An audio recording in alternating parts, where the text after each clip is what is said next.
Our next speaker is Cole Couvillion, accompanied by his dad, Robert Cubby Couvillion.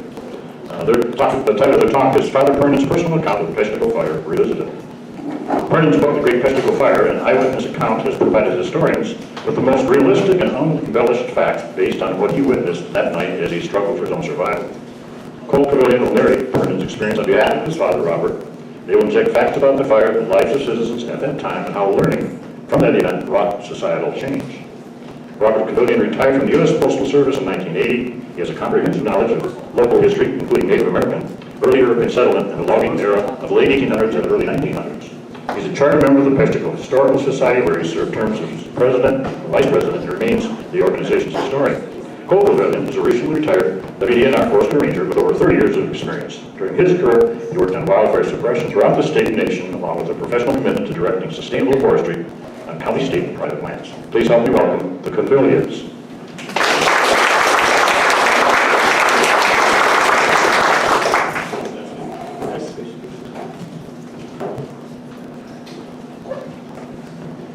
I'm not afraid to try this. Can you hear me? All right, super. We're catching on now. So, I am Cole Couvillion. I just went on sabbatical leave last December of 2020. Burned out my sabbatical and then go into retirement this past July. And my first day off, which was like the first week of January, I was ice fishing on the Menominee, and John Grossman called me. Now, John, when I got hired on in 91, was our training officer, and we had 12 weeks of training, and he'd always say, next week you're reporting to Woodruff, and here's your homework assignment. Well, I did no sooner than get out in the water, no more work on my mind, and the phone rings, it's from Woodruff. I better answer that. What's John Grossman? He said, what are you doing, Cole? I said, I'm ice fishing and sitting on a lawn chair, and I got my yellow lab by my side. And he said, well, I'm glad you're sitting down because I have another assignment for you. So here I am. So we're going to talk a little bit more about Father Pernin. Karen did an excellent job covering some of the background, foundational stuff of where he came from and what it's all about. I only got like 7 slides here done right around lunchtime at noon. And now that some other stuff is covered, we can go into some other details and tease things apart. And maybe we can have a little bit of open questions for my father. He's been at the Peshtigo Historical Society. He turns 96 in a couple weeks, and he's going very strong. So if we have questions for him later on, and I mean soup to nuts, ask him. He's got answers. And don't be afraid to ask. We'll just make sure you ask your question loud so he can hear you, okay? So, yeah, we talked about Father Pernin a little bit. Interesting character. First time I stopped by my dad's house and told him what my Grossman assignment was, he goes, well, here's some literature. He started throwing books and files and papers and manila folders and stuff. He goes, read all that and then we'll talk. And I read it all and I said, Dad, that's just too much stuff. But there's some really good information when you dig into the research and the personal accounts of what went on the night of the Peshtigo Fire. Some of it was really embellished, to tell you the truth. And that's been my dad's job over the years to say, well, that's only partially true. A lot of that was not true because of this. You know, here's the information to back that up. So with no further ado, let's jump into Father Pernin. This book is what's for sale, I think, at 20% discount. This is an old publication. I remember when the 1971 centennial took place right here in Peshtigo. I was born and raised in Peshtigo. And my paper roll was actually Father Pernin's journey down the Conaway up to the Peshtigo River. I didn't realize that until I started thinking about this and read this book. So this is kind of neat. It's personal. I love the picture Karen had of Father Pernin. I didn't know the diocese had something like that in their archive, but what a neat picture of the guy. This is the picture you'd see in the book right here of Father Pernin.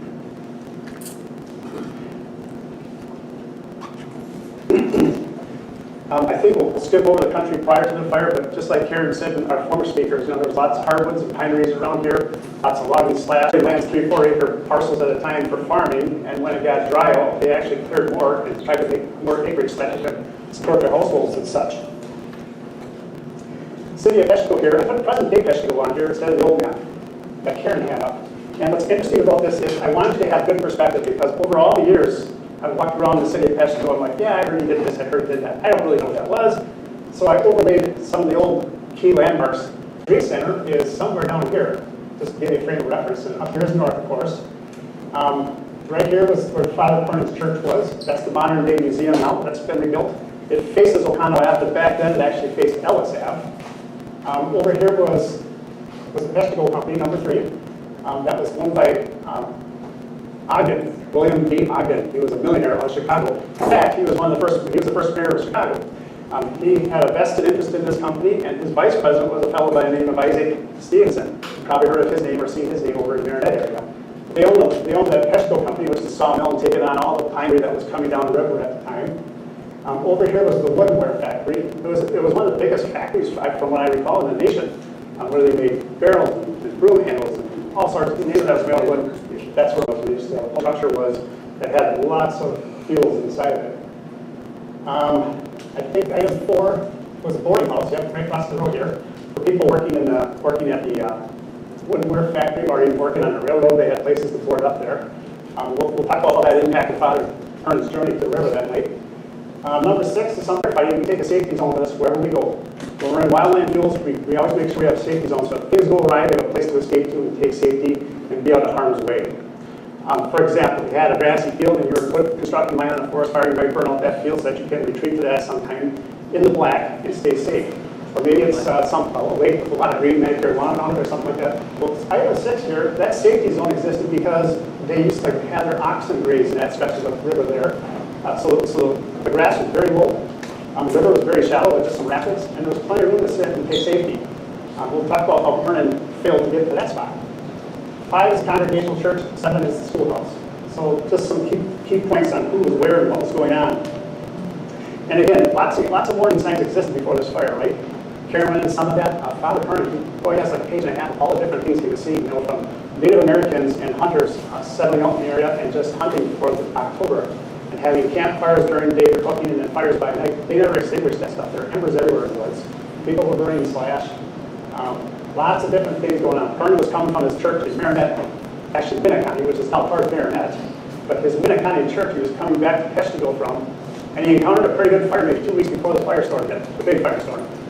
And what was interesting was he said there was so much smoke across the road that his horse wouldn't go ahead, so he coaxed his horse into giddy up, and he eventually went into the thick dark smoke, and it took about 6 minutes to get through. And when he got to the other side, there was probably another 12 buggies and wagons waiting to go in the opposite direction. They're waiting for him to come through the smoke so that they could go north.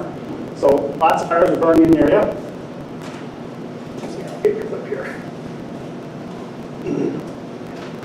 What's also interesting is the Chicago Northwestern Railroad, which is about, they were a couple miles to southwest of Peshtigo at that time.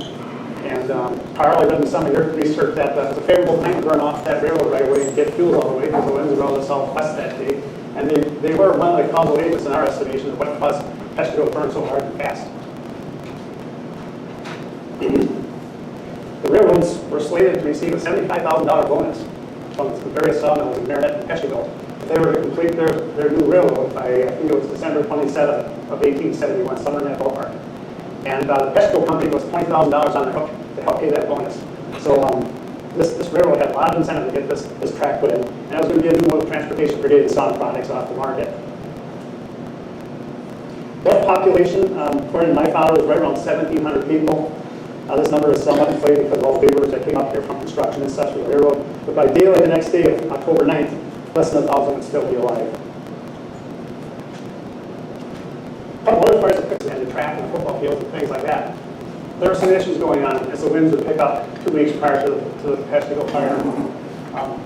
They burned hot, they burned hard, whole trees burned off, sending clouds of sparks. A lot of that stuff spotted across the river and landed right next to the woodenware factory, which had all sorts of sawdust around it, and piles of scrap wood.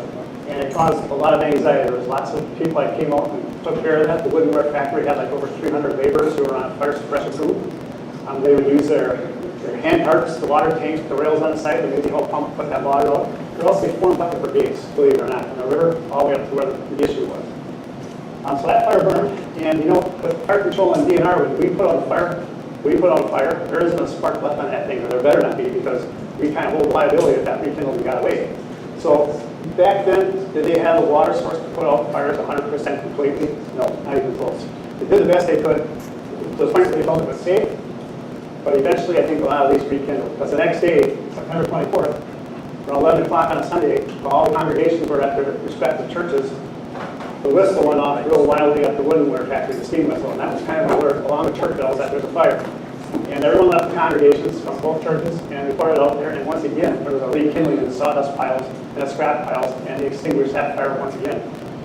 Numerous other fires were kind of impacting the west end of town. There were All sorts of calls to the edge of town where they suppressed the fires and put them out. Sometimes they were taking stuff out of houses to save the house, the valuables that might be in a house.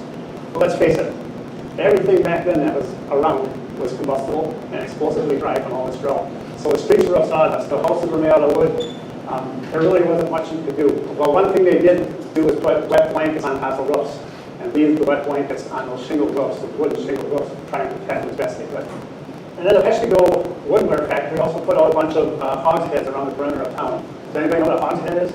That's a new one for me, but it turns out the pulp yards at Peshtigo Pulp Mill had those stationed all over in their pulp yard. It's basically like a 50-gallon bucket of water, a barrel of water, with a couple of buckets hanging off the side of it. So anyone could grab that and take water and put out fires as quickly as they could. So they do. Let's get on these fires and put them out quickly and keep them small. And hopefully we will get through this and we'll get rain in, so we'll put this all to sleep. But that didn't happen now, did it?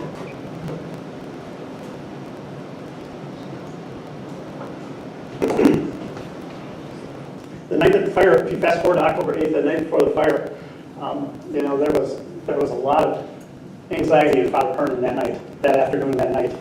And the general disposition of the citizenry was indifference. They were kind of laughing at him and thinking, what are you so nervous about? There's no menace around the corner here. We've been keeping up on things, it's not an issue. At times, Father Pernin actually felt ashamed that he had all this anxiety building up in his system. But at 7 p.m., Pernin visited his widowed neighbor to check up on her, and the winds began to pick up, and the widowed lady was experiencing high anxiety as well. She was advising her children to stay close, but they took no fear of the circumstances. Then a stronger breath of wind picked up, and a few small fires started up in the village once again. And again, everyone jumped on them and extinguished it, and then it was just back to the same old normal.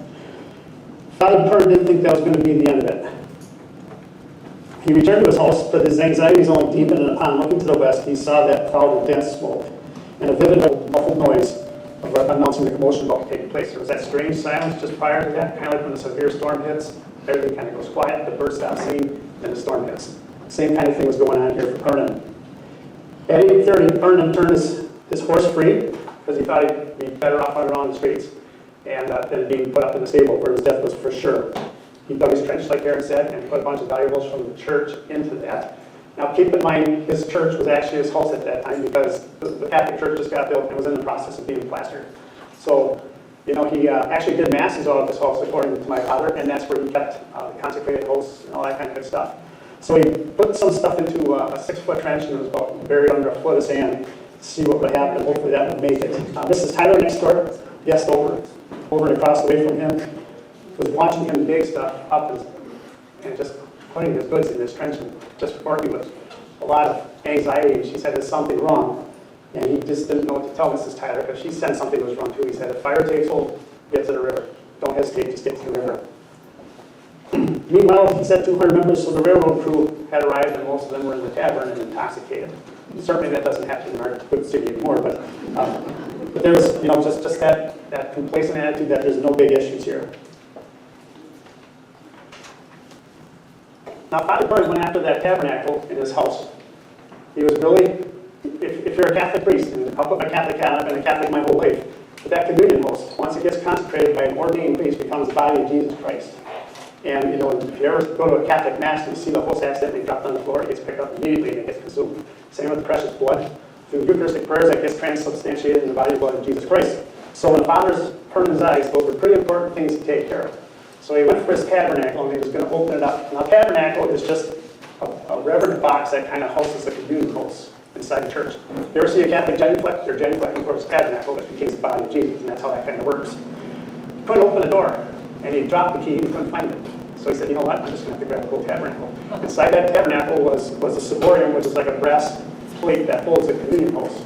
He grabbed the whole tabernacle and brought it outside, and he set it on his wagon. Now, his report says it was a wagon at one time, another time he calls it a cart, third time I think he calls it a buggy.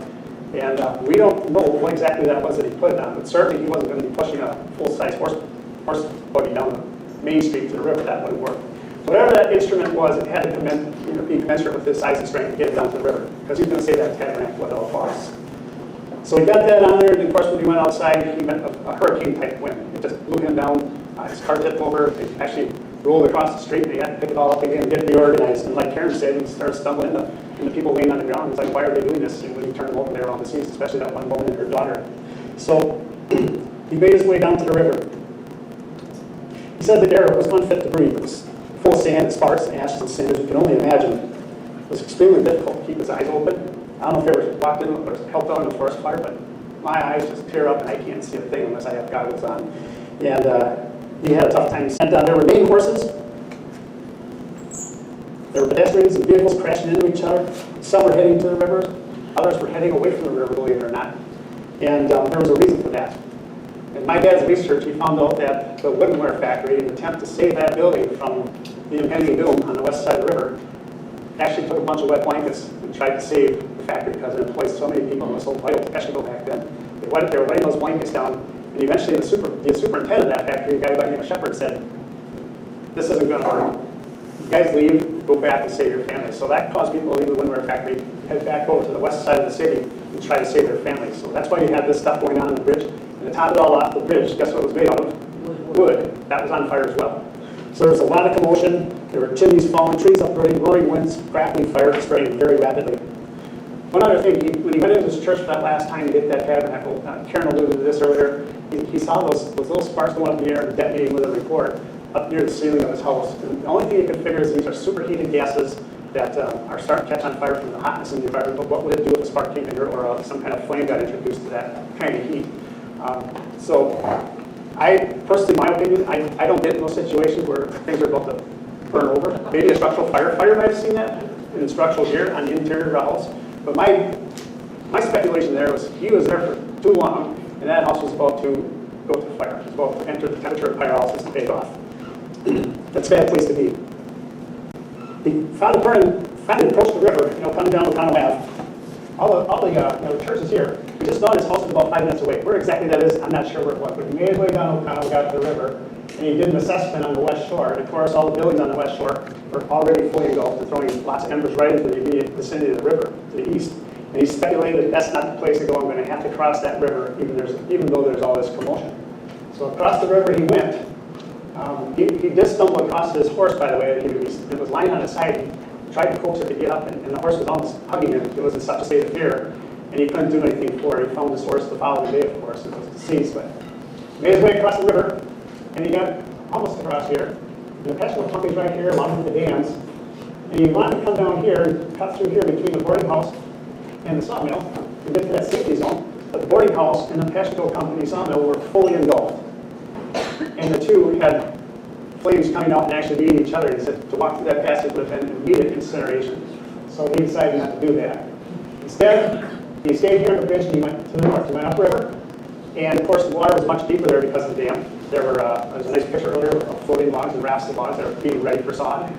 That was all he had to maybe push the car down on. So that's where he took the tabernacle.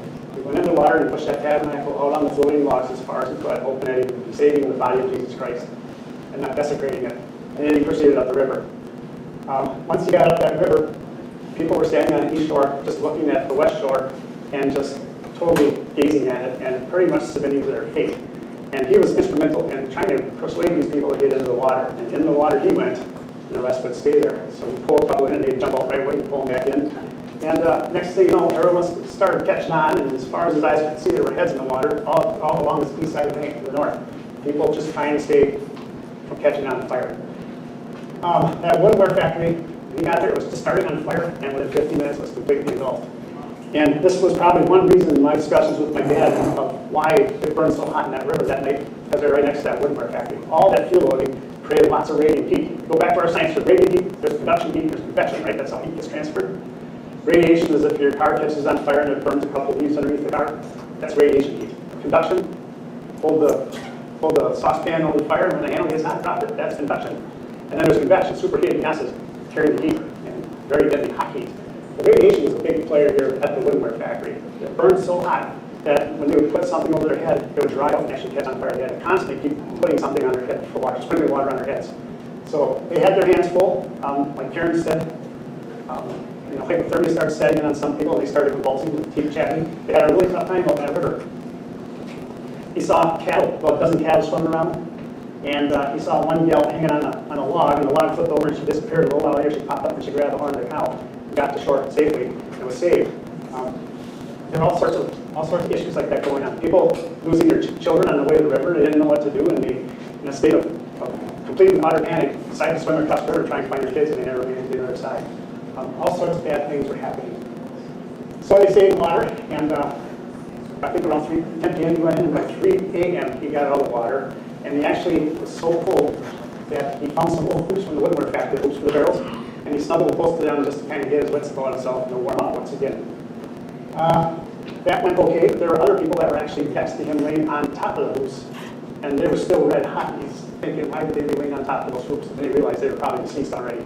They didn't care if it was hot or not. But that's Father's journey right here, and I'll tell you more about the tabernacle. I better speed it up just a little bit. He came out and eventually worked his way to the safety zone, which is where everyone was gathering from the community. And the first thing they asked Father to do was take care of this little lady. She was afraid to go in the water, so she curled up and stayed by the bank, and she got severely burned. And eventually, he stayed with her for about a couple hours, but she died of her wounds. And that just didn't work out very well.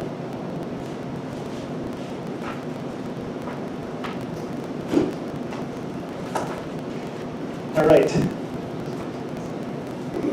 Some of the aftermath of the scene, just a couple other ones that maybe Karen didn't mention here. It's just interesting to see this, hear about this. Houses and fences that no longer exist. I think there's a boiler or two locomotives standing in the city, and that was it. That's all that was left. The iron tracks for the railroad were completely warped and twisted. At least to about a mile south of the city. And we'll talk about this in a little bit too, but the fire did not go all the way down the Bay of Green Bay, burned up the other Peshtigo sawmill at the mouth of the Peshtigo River. It never made it past like a mile south of town with the fire. The tracks were fine from that point on. In fact, people from the sawmill down in Peshtigo didn't even know the village of Peshtigo burned until the next day. Holes in the grounds where trees once existed, carcasses of horses and oxen were scattered everywhere. It was difficult to even figure out where your house was, but he did find his dog where his house once existed. He opened up his trench that he dug, and he tried to go and look at all the spoils he was going to try and save, crucifixes, thoriums, things like that. They were all melted and badly damaged, even though it was underneath a foot of soil. A lot of missing children seeking parents, brothers, and husbands looking for their lives. Entire families were deceased. Over 70 bodies were found in that boarding house. Item number 4. They were discovered in that boarding house following the fire the next day. Father Pernin the following day was also distracted by a bunch of excitement. This is kind of an interesting thing.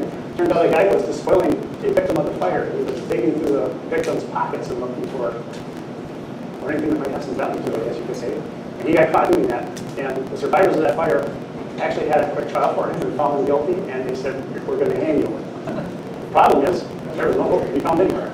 So they made him get on his knees and beg for mercy for a while, and eventually they released the guy, because there really wasn't much they could do with him. That was the jury trial back then.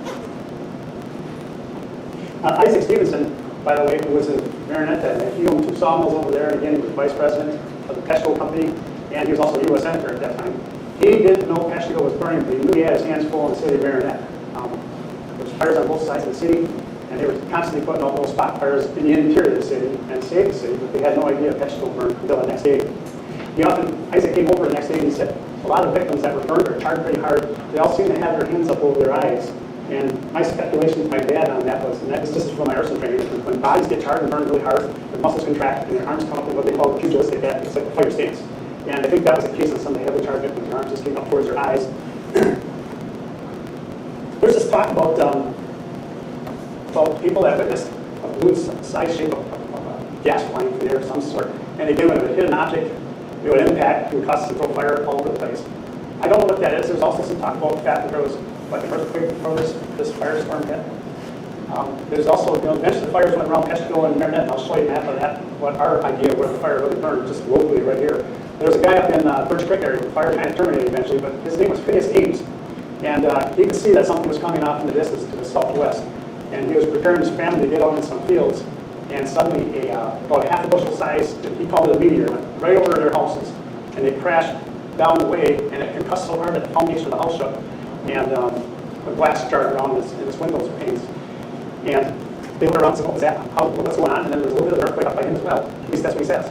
And they looked up and looked at his house and looked at his barn on fire. Another fire came into the area that speculated that's some kind of fire went, but I can't understand the concussion behind that, but who knows? He lost his wife and a couple of children after that fire took off.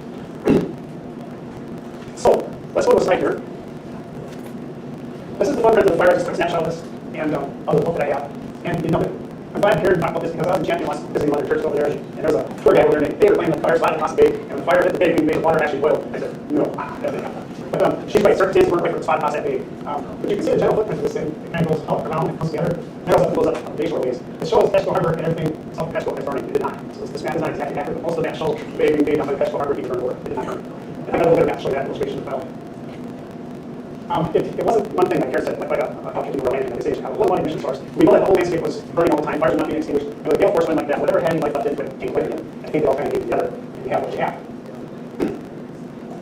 Now this is a high-tech slide I did this one. I was starting for time. When I was in our course, I had all sorts of neat GIS software that I could do that, but they took it all away from me. It's just a terrible shame on the fun instrument. I did here, first of all, here's the lower sugar camp, which is kind of like County Camp, is an area in Highway 41. The middle sugar camp is up in the Harmony area, and the upper sugar camp is by County B as in Edward and Peshtigo River Bridge. So those are like three basic sugar camps that Karen's talked about.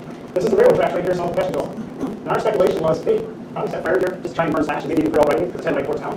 The day before the Peshtigo Fire, the pile driver was right in the middle of the Peshtigo River. It survived the fire, of course, but it was located at the river where the Black Ridge is now, for Frame Bridge. The pile drivers were all set to go because the track was coming in soon. So I think this was maybe another emission source that really added a lot of extra energy to Peshtigo and made it really immediate quick and all of a sudden. As the fire passed through Peshtigo, you can see how it's all this area right here. And we have ancestry, my great-great-grandpa, Jonathan Pineway. He lives somewhere out here on County B. I don't know where Albright's gunsmithing is, out in that neighborhood. He actually had his team of horses loaded up and watched out the window to the north and actually saw the fire pass. So he might have been over his house and he didn't have to evacuate. As an approach Marinette, the old black, I can actually think here, that's a big sand dune back then. If you go to that place by Highway 41, County T, University Avenue, that's all. There was a big sand dune back there. My dad remembers it when he was a kid. It was sparsely vegetated because it was just real dry old sand, extended from like 41, maybe all the way down to the Walmart Aldi store down in that neck of the woods. In addition, Marinette has some fire this that caused fuels to burn out and get fuels away from the fire. So when that fire jet, this sand dune, it actually bifurcated, it split, the head split. And this is what burned of Marinette, this little piece right here. This is right from here's where Isaac Stevenson lived, and this is where Marinette burned. And actually across the shore, this burned that little tip right here. And the rest of this stuff kind of killed around. It basically skipped Marinette monotony and continued up the coast. I don't believe it ever hit the bays right there, the fire. Yeah, from his leaves, I don't think it ever headed into the bay. So that's kind of our thinking here. And Isaac Stevenson was talking to the train company the day after the fire, and they're like, you know, Peshtigo doesn't have anything, they don't have any money. We're going to have to sue them for the $20,000 they owe us. The bonus they that railroad done by 7/27/1871. And Isaac Stevenson said, you just go right ahead and sue because I'll tell Willie Logan that he can sue you right back for starting this fire and causing all the destruction that he did. So it's a really good documentation that talks about what these guys were doing on that railroad right away. And I really think that has to do it. So there's just a couple of inside things on what we researched a little bit with my father. One thing I wanted to just kind of reflect on in our career is times have changed.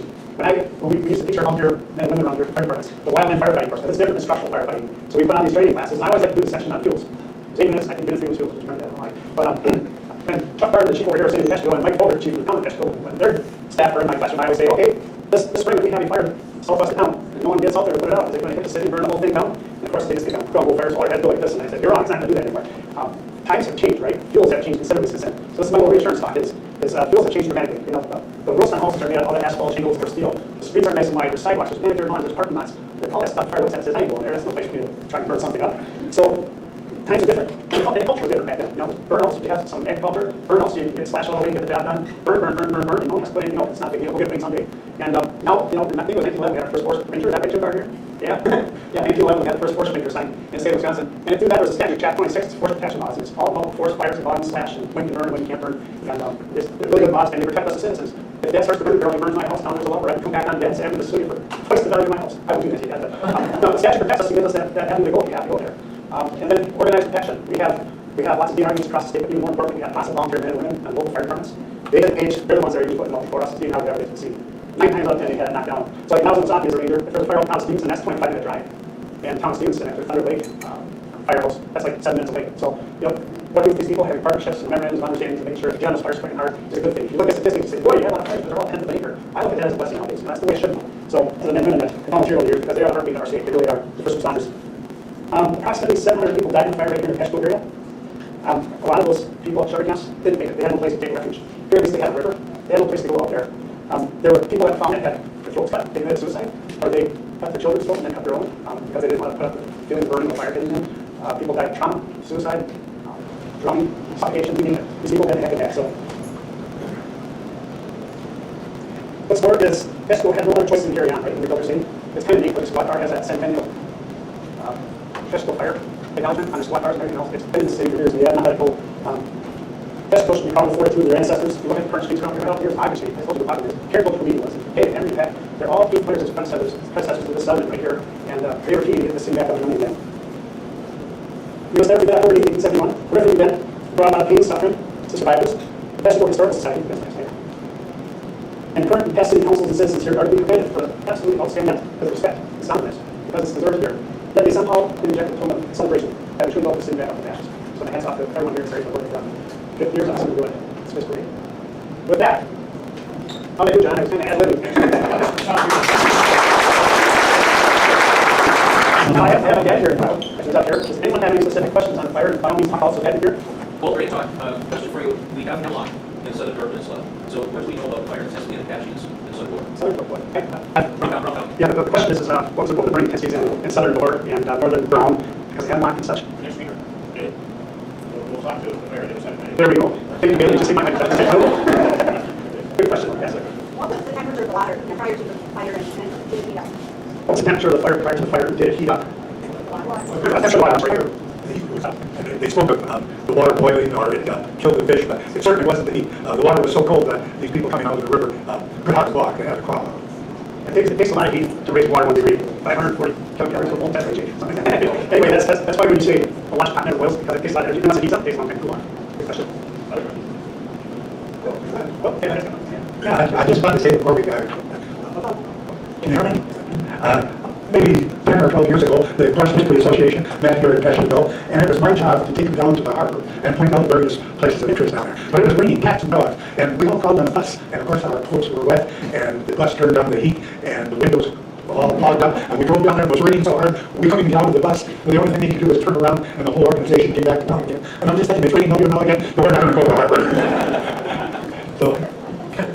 Yes, Steve. You talked about how important the National Cubby was fire to fire. So how significantly did it rebuild? And how about the railroad? How much was that affected by the fire and then was it rebuilt? The railroad was, they said it was a small railroad, but actually it was the regular sized railroad. The trains they had, if you notice in the pictures that previously, the wheels that are left at the remains of the Woodmark factory, a huge wheels there. And Isaac Stevenson said they lost a mile of railroad. So it only burned a mile south of here. They said the tracks were warped and turned in all different ways. But when they rebuilt Peshtigo, their engines burned in the city of Peshtigo, but they had flat cars at the harbor. And they cut most of the lumber that was used to build Peshtigo at the Peshtigo harbor, and they loaded it on these flat cars and put a team of horses in front of them and pulled it back up. And what was the other part of the question? The company. Did the company rebuild to the extent The that company, Ogden sent word up here about the third day after the fire, and he asked the people to say that he intended to rebuild.